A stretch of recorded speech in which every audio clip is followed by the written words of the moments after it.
Arnold Schwarzenegger एक ऐसे अन्य व्यक्ति हैं जिन्होंने अपने सपनों को साकार किया। उन्हें दुनिया ने पहली बार तब जाना जब इस बेहतरीन वेट लिफ्टर को मिस्टर यूनिवर्स का खिताब दिया गया। पर श्वार्ज़नेगर सिर्फ एक मस्कुलर व्यक्ति नहीं है, उनकी जिंदगी में सपने और लक्ष्य थे। सपने साकार करके वो एक धनी व्यापारी, सबसे अधिक मेहनताना लेने वाले फिल्म अभिनेता और अब कैलिफोर्निया के गवर्नर बन गए। उनका जन्म ऑस्टिन में हुआ और बचपन भी वहीं गुजरा। बचपन से ही उन्होंने वेट लिफ्टिंग की ट्रेनिंग शुरू कर दी थी। 18 साल की उम्र में उन्होंने बॉडी बिल्डिंग की पहली प्रतियोगिता जीती। इसके बाद 5 बार लगातार मिस्टर यूनिवर्स बनने का खिताब भी उनके नाम ही है। फिर वो यूनाइटेड स्टेट्स शिफ्ट हो गए और वहां पर भी ऐसी ही प्रतियोगिताएं जीतते रहे। हालांकि उन्होंने बॉडी बिल्डिंग के क्षेत्र में वो सब कुछ हासिल कर लिया था जो किसी अन्य व्यक्ति को प्राप्त करना मुश्किल होगा।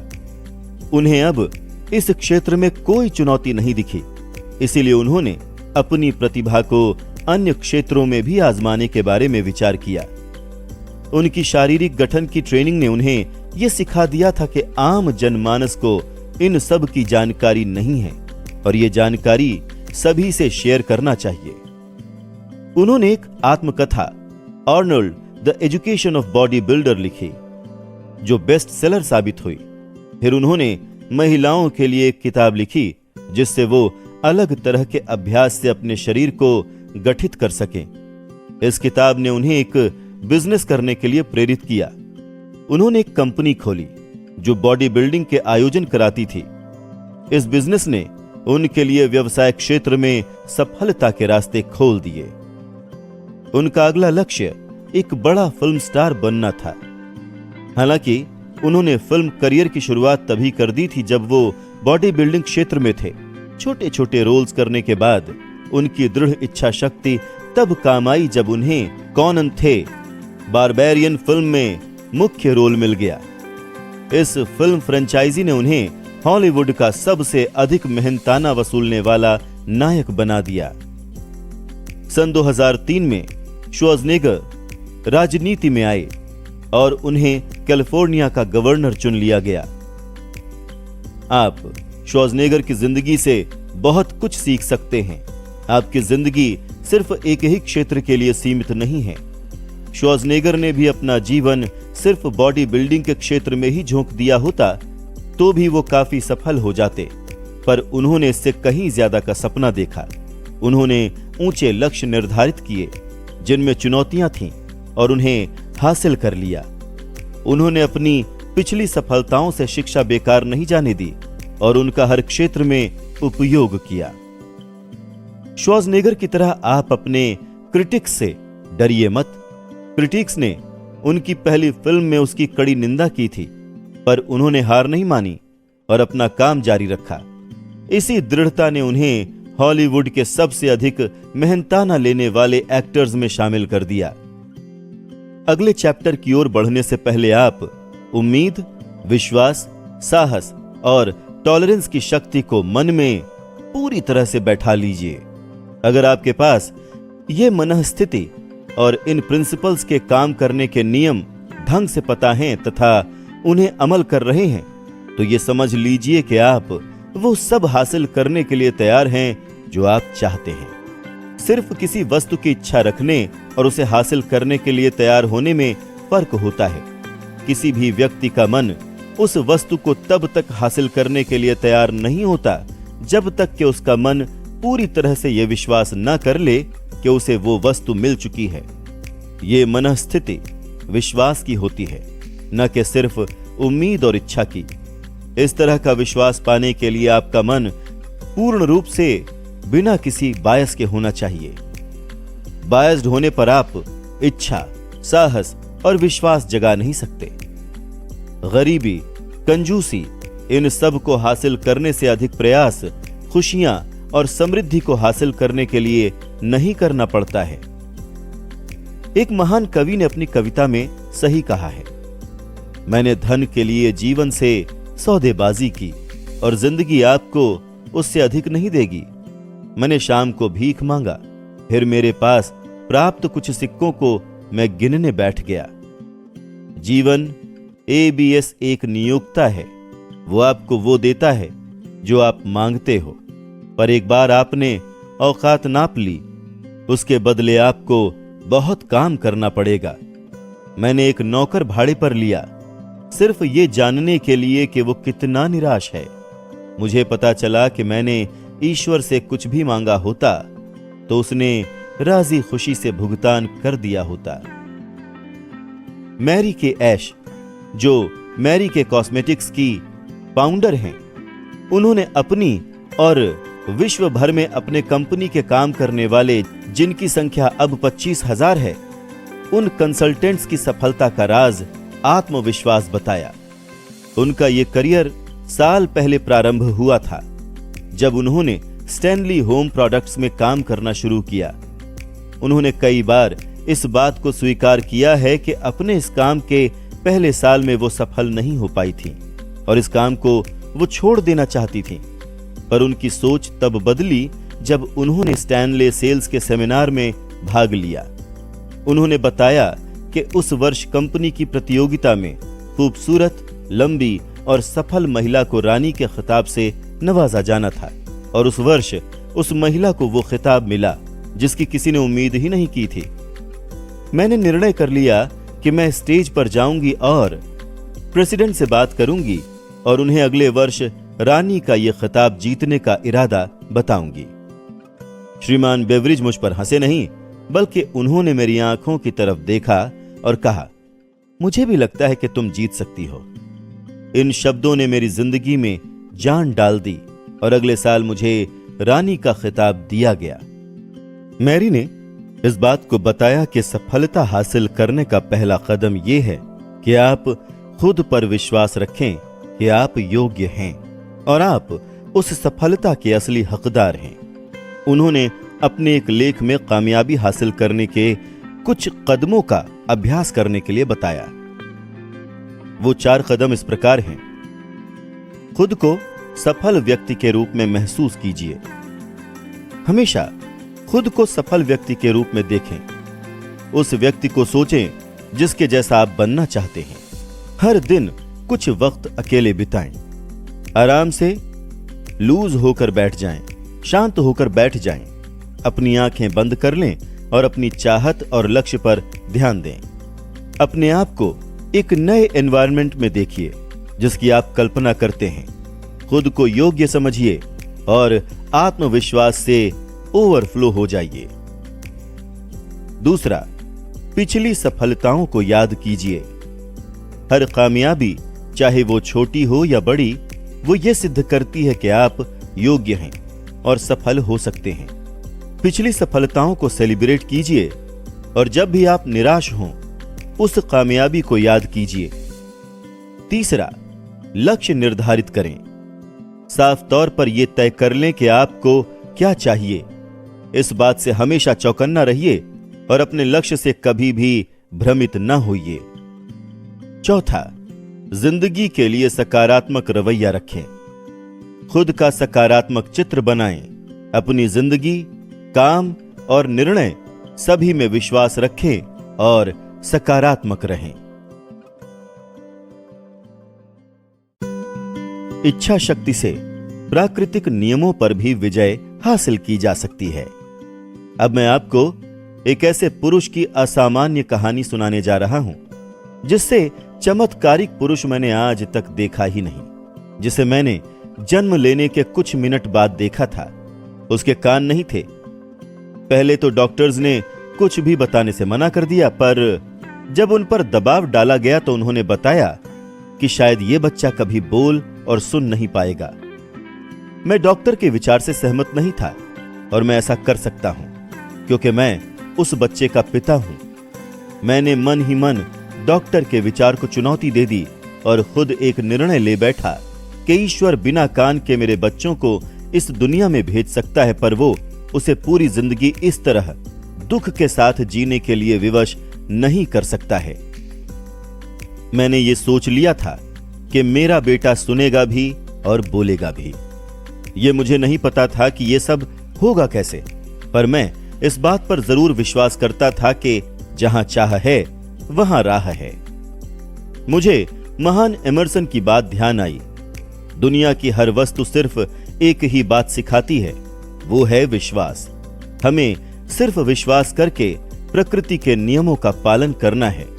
यह हम सभी पर समान रूप से लागू होती है। कभी आंख बंद करके आवाज सुनिए, प्रकृति आपको रास्ता जरूर दिखाएगी। वो रास्ता सिर्फ एक ही था, इच्छा शक्ति। मैंने अपने अंदर यह इच्छा शक्ति जगा ली थी कि मेरा बेटा सारी जिंदगी गूंगा और बहरा तो रह नहीं सकता। मैंने इस इच्छा शक्ति को कभी अपने मन से जाने नहीं दिया, यहां तक कि एक पल के लिए भी नहीं। कुछ साल पहले मैंने लिखा भी था, हमारी सबसे बड़ी रुकावट हमारे मन में पड़े विचार ही हैं। अगले ही पल मैंने बिस्तर पर लेटे हुए अपने नवजात शिशु को देखा और यह सोचा कि अगर यह सब सही है तो मेरा बेटा बिना कानों के भी सुन सकता है। मैंने प्रण कर लिया कि अपने बच्चे के मन में कतई ये बात आने नहीं दूंगा कि वो सुन और बोल नहीं सकता। उसके लिए चाहे मुझे जो कुछ भी करना पड़े। मैंने ये प्रतिज्ञा कर ली कि अपने बेटे के मन में मैं बोलने और सुनने की अपनी मजबूत चाहत के बीज रोप दूंगा और वो जरूर एक दिन बिना किसी गैजेट के सुनने और बोलने लगेगा। जब बच्चा थोड़ा सा बड़ा हुआ कि वो मेरे साथ सहयोग कर सके, मैं अपनी मजबूत इच्छा शक्ति को भी उसके अंदर जगाने की कोशिश करने लगा ताकि ये चाहत सत्य के रूप में हमारे सामने आ सके। मैं हर दिन उसके कान के पास ये सब बोलता ताकि मेरे बेटे का मन जरा सा भी ये स्वीकार न कर सके कि वो सुन नहीं सकता। जैसे ही वो थोड़ा और बड़ा हुआ, वो आसपास की वस्तुओं पर ध्यान देने लगा। हमने ये महसूस किया कि बेशक बहुत कम ही पर बच्चे को हल्का सा सुनाई तो देता था। जिस उम्र में बच्चे बोलने लगते हैं, वो बोल तो नहीं पाता था, पर वो कुछ आवाजों को सुन जरूर लेता था। बस हमें यही चाहिए था। मुझे यह विश्वास हो गया था कि मेरा यह तरीका काम कर रहा है। तभी कुछ ऐसा हुआ जिसने मुझे एक्साइटेड कर दिया, शॉक कर दिया और आशा से भर दिया। ऐसा कुछ उस साधन से हुआ जिससे हमने कभी उम्मीद ही नहीं की थी। हम एक टेप रिकॉर्डर लाए हुए थे। जब उस बच्चे ने एक गाना सुना तो वो एक्साइटेड हो गया था और गाने को सुनकर कुछ रिएक्शंस देने लगा। वो कुछ तरह के गानों में उत्साह दिखाने लगा था। एक गाना उनमें से उसके लिए खास था। एक बात तो यह कि वो गाना चलाकर 2 घंटे तक खड़े खड़े सुनता रहा। हमें तब तक इस बात का पता नहीं चला कि ऐसा क्यों हो रहा है, जब तक कि हमें आवाज के बोन कंडक्शन सिद्धांत के बारे में जानकारी नहीं थी। हमें तब तक इस बात का पता नहीं चला कि ऐसा क्यों हो रहा है, जब तक कि हमें आवाज के बोन कंडक्शन के सिद्धांत के बारे में जानकारी नहीं मिली। जब वो टेप रिकॉर्ड पर प्रतिक्रिया देने लगा था, मुझे ये मालूम पड़ा कि जब मैं उसके कान के पास या फिर दिमाग के पास जाकर कुछ बोलता हूं तो उसे समझ आता है। मैं अपनी मजबूत इच्छा शक्ति को इसी माध्यम से उसके अंदर जगाता था, पर अभी तक जो परिणाम निकला था वो इतना उत्साहित करने वाला नहीं था। फिर भी मेरी इच्छा शक्ति ने मेरे विश्वास का साथ दिया और ऐसी किसी भी नकारात्मक बात को मन में आने से पहले ही मैंने निकाल फेंका। मेरी दृढ़ प्रतिज्ञा का फल यह हुआ कि मेरा बच्चा मेरी आवाज को ठीक ठीक सुनने लगा था। मैं उसके मन में यह भरने से कभी नहीं चूकता था कि वो बोल और सुन सकता है। मैंने ये अनुभव किया कि बच्चों को दादी नानी की कहानी सुनना अच्छा लगता है। मैं ऑफिस जाता, वहां पर उसके लिए कहानी लिखता और रात में सुनाता। साथ ही साथ उसके मन में यह भी भरता कि वो बिल्कुल ठीक है और सुन सकता है और बोल सकता है। एक कहानी जब मैं सुनाता हूं तो उसको हर बार एक अलग तरीके से सुनाता हूं, उसे अलग रंगों से भर देता हूं। उसका उद्देश्य उसके मन में यह भरना था कि उसका यह शारीरिक दोष कोई कमी नहीं है, बल्कि यह उसके जीवन की एक बड़ी संपत्ति बनेगी। गीता में लिखा है कि कुछ अवसाद अच्छे के लिए होते हैं, और मैंने ऐसी फिलॉसफी को आजमाया भी है और मुझे ठीक तरह से पता है कि हर कमी अपने साथ उतनी ही अच्छाइयां भी लिए होती है। मुझे थोड़ा सा अंदाजा था इस कमी को किस तरह से उसकी संपत्ति के रूप में बदलना है, और मैं हर रोज उसे कहानियों में पिरोकर उसके मन में यह भरने की कोशिश करता कि उसकी ये विकलांगता दुनिया के बड़े काम आ सकती है। मुझे ये बताया गया था कि उसके कानों में ऐसी कोई चीज नहीं है जिससे सुना जा सके। इससे पहले कि मैं निराश होता, मेरी इच्छा शक्ति ने मेरे विश्वास को डगमगाने नहीं दिया। मैंने अपने बेटे के अंदर भी यही विश्वास जगा दिया था। उसकी सबसे खास बात अब यह थी कि वो मुझसे प्रश्न नहीं करता था और हर बात को मान लेता था। मैंने हर तरह से उसके मन में यह बात भर दी थी कि उसे अपने भाई से अधिक अच्छे परिणाम मिलेंगे। एग्जाम्पल के तौर पर यह बच्चा सभी प्रोफेसर्स के लिए विशेष था, इसीलिए उस पर अधिक ध्यान देना लाजमी था। उसकी मां ने उन प्रोफेसर से मिलकर यह समझा दिया था कि उसे अधिक ध्यान दिया जाए।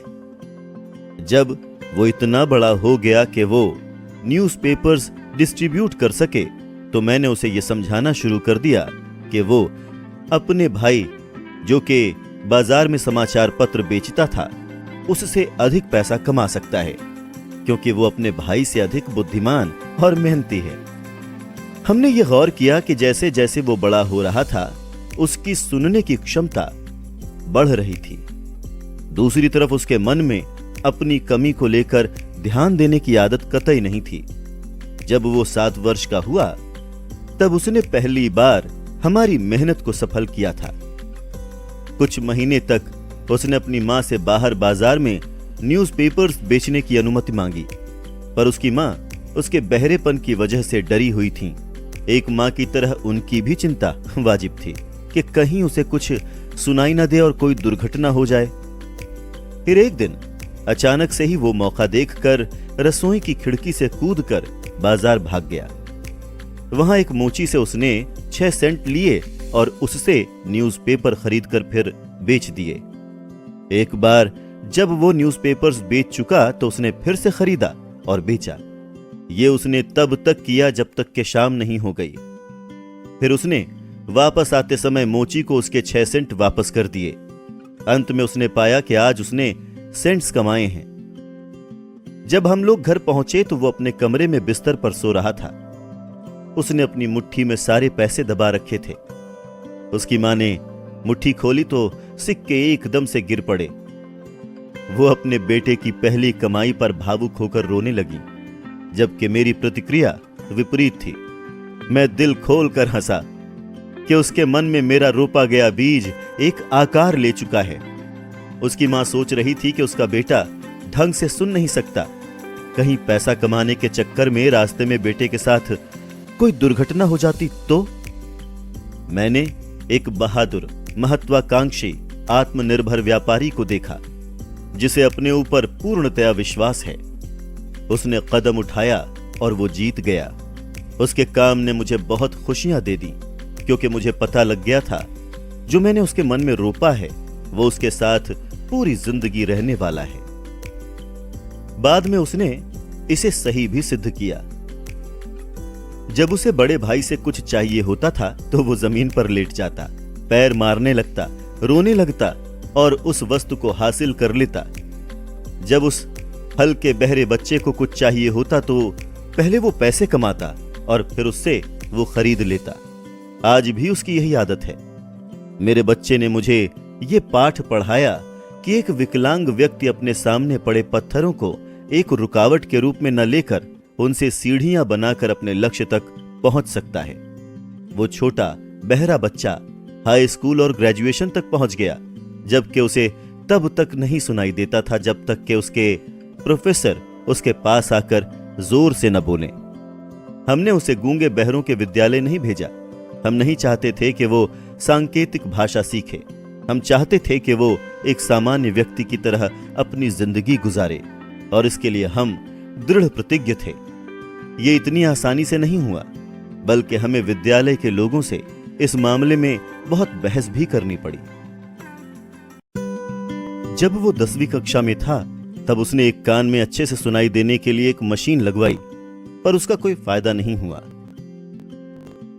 क्योंकि जब वो 6 साल का था तो शिकागो के रहने वाले डॉक्टर जे जॉर्डन विल्सन ने बच्चे के सर के एक भाग का ऑपरेशन किया था। उसने पाया कि उसके कान में ऐसा कोई भी प्राकृतिक अंग नहीं है जिससे सुना जा सके।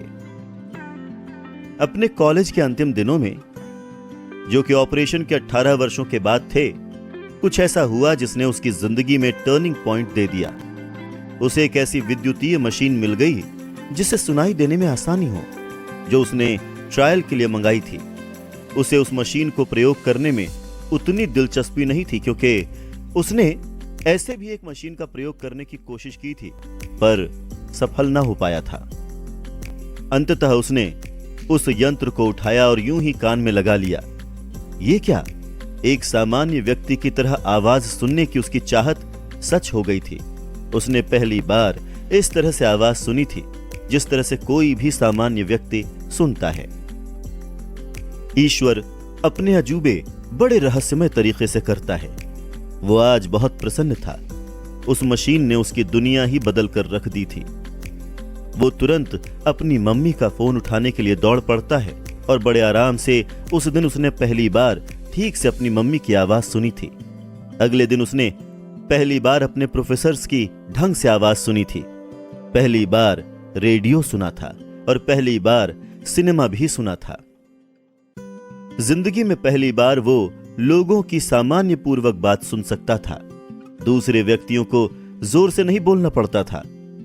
उसे ऐसा लग रहा था जैसे वो दूसरी दुनिया में आ गया हो। हमने प्राकृतिक गलती को अपनी दृढ़ इच्छा शक्ति की वजह से अस्वीकार कर दिया था। इस दुनिया में उपलब्ध एकमात्र अभ्यास से हमने प्रकृति को अपनी गलती सुधारने के लिए मजबूर कर दिया था। इच्छा शक्ति ने अपना काम कर दिया था, पर यह काम अभी पूरा नहीं हुआ था। अभी भी लड़के को इस विकलांगता को एक संपत्ति में बदलना बाकी था।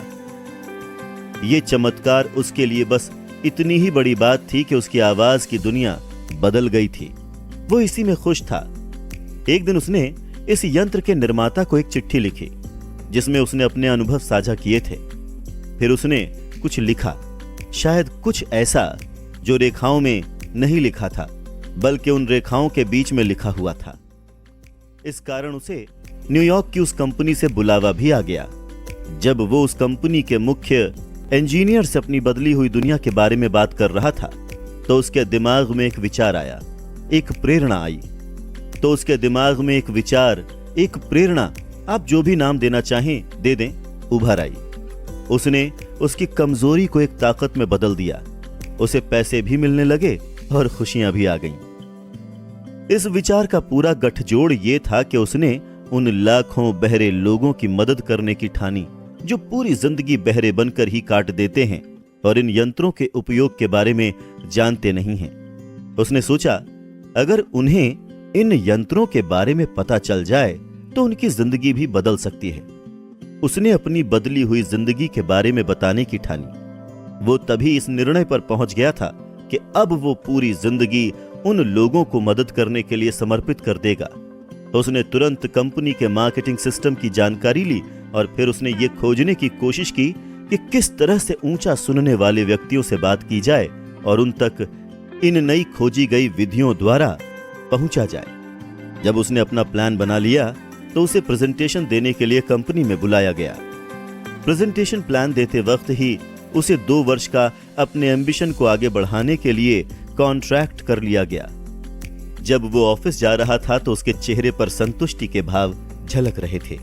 झलके भी क्यों ना, वो उन हजारों लोगों की जिंदगियां संवारने जा रहा था और थोड़ा बहुत अपना सपना पूरा करने भी। जैसे ही वो उस हियरिंग एड बनाने वाली कंपनी से जुड़ गया, उसके तुरंत बाद ही उसने मुझे उस कंपनी का गूंगे और बहरे लोगों के लिए लेक्चर सुनने के लिए बुलाया। इस लेक्चर का उद्देश्य ये था कि गूंगे और बहरे व्यक्तियों को सिखाया जा सके कि कैसे आसानी से बोला व सुना जा सकता है। इससे पहले मैंने इस तरह की शिक्षा के बारे में कभी सुना नहीं था।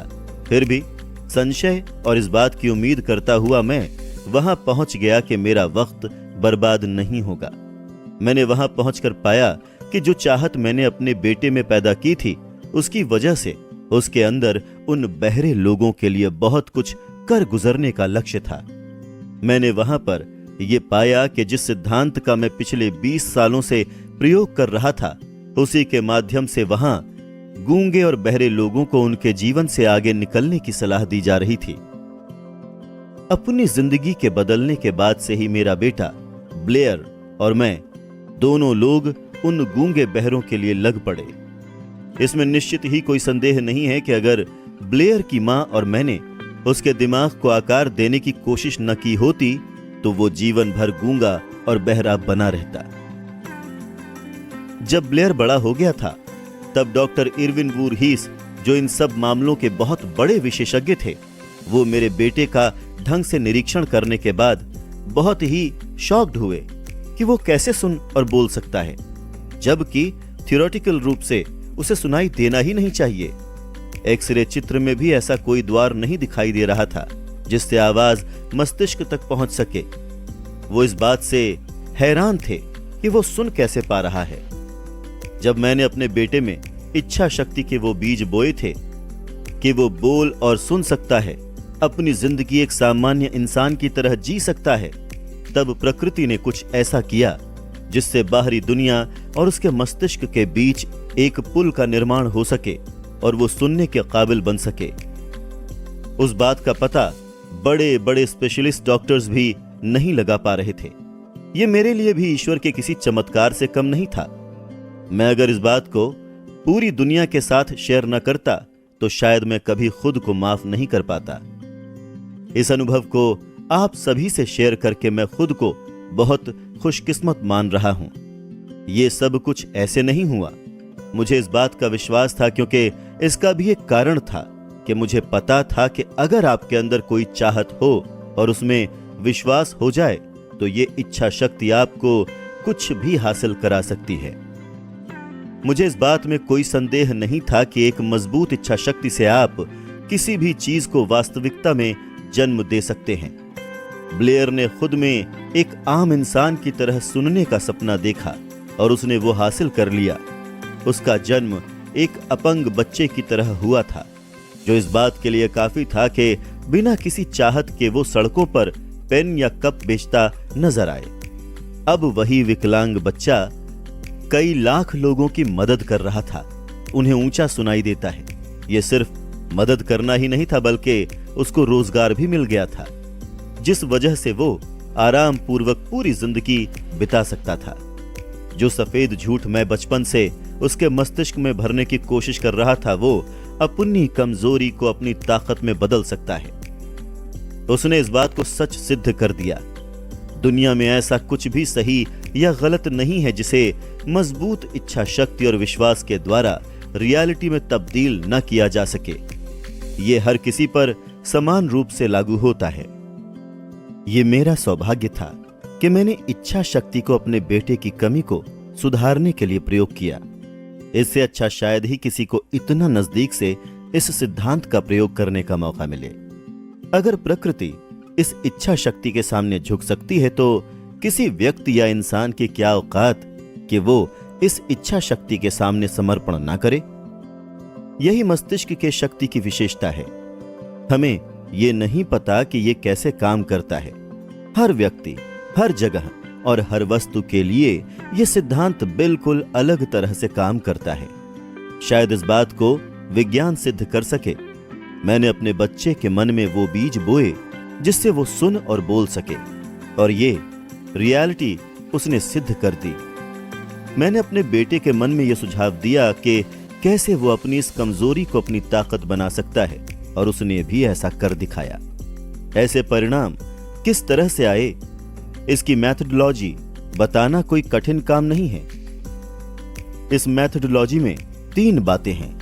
पहली कि मैंने विश्वास किया अपनी उस इच्छा पर कि वो सामान्य रूप से सुन सकता है, जो मैंने अपने बेटे को बताई। दूसरा कि मैंने हर उस उपलब्ध तरीके से अपनी बात को दृढ़तापूर्वक लगातार प्रयास से उस तक पहुंचाया। तीसरी महत्वपूर्ण बात यह कि उसने मुझ पर विश्वास किया। कई वर्षों बाद मेरे साथ काम करने वाले एक सहयोगी बीमार पड़ गए। उनकी हालत दिन प्रतिदिन बदतर होती जा रही थी। अंत में उन्हें अस्पताल में ऑपरेशन करने के लिए भर्ती कराया गया। जब वो ऑपरेशन थिएटर की तरफ पहियों वाले पलंग पर लेटकर जा रहे थे, तब मैंने उनकी ओर देखा और ये सोच में डूब गया कि इतने दुबले पतले और कमजोर व्यक्ति का ऑपरेशन कैसे हो सकता है। क्या ये ऑपरेशन सफल हो भी पाएगा या नहीं। डॉक्टर ने भी हमें ये चेतावनी दे दी थी कि उनकी बचकर वापस आने की बहुत ही कम उम्मीदें हैं, पर यह डॉक्टर की राय थी, ये मरीज की राय कतई नहीं थी। फर्क इससे नहीं पड़ता कि डॉक्टर क्या सोच रहा है, यहां पर फर्क इससे पड़ेगा कि मरीज क्या सोच रहा है। उसने जाते हुए मुझसे कहा, मित्र चिंता मत करो, जल्द ही मैं वापस आऊंगा और आपके साथ काम पर लगूंगा। नर्स ने मेरी तरफ दया भरी नजरों से देखा, परंतु वो मरीज ऑपरेशन के बाद सफलतापूर्वक ठीक होकर आ गया। सब कुछ सही होने के बाद डॉक्टर ने मुझे बताया कि उसकी जीने की चाहत ने उसे बचा लिया। अगर उसकी इच्छा शक्ति ने मौत को मना न किया होता तो शायद वो बचकर वापस न लौट पाता। मैं इच्छा शक्ति में विश्वास करता हूं। मैंने लोगों को गरीबी से उठते हुए देखा है, सैकड़ों असफलताओं के बाद सफलता की बुलंदियां छूते हुए देखा है। मैंने अपने विकलांग बेटे को एक सामान्य और सफल जिंदगी जीते हुए भी देखा है, जबकि जन्म लेते ही प्रकृति ने उसे कान दिए ही नहीं थे। इस चैप्टर में आपने ये सुना कि कैसे कोई अपनी इच्छा शक्ति का उपयोग कर सकता है। मजबूत इच्छा शक्ति से आप वो सब कुछ पा सकते हैं जो आप सोचते हैं। यह संभव है उस ब्रेन केमिस्ट्री से जो प्रकृति आपकी मजबूत इच्छा शक्ति होने पर खोलती है। दुनिया में कुछ भी असंभव नहीं है, वो सब कुछ आप पा सकते हैं जो आप सोचते हैं।